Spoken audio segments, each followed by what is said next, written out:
go back out to Mikey. Franklin! Bang! May foul pa yata. As we mentioned across his number.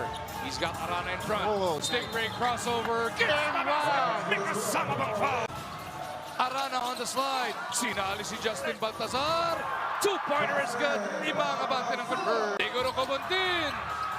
No! Another good Galinata with the rebound. Put back. Mikey inside. Scoop doesn't work. Galinata with a rebound. Maganda yung switch ka. Got around Franklin. Here comes Stingray. Bang! Franklin to tie it up. Good! Walang iba Stingray for the win! Wala na iba titira niya. Wala na iba titira niya. Counting. 3 points. Ayun o, wala pang kulay. Naka 3 points.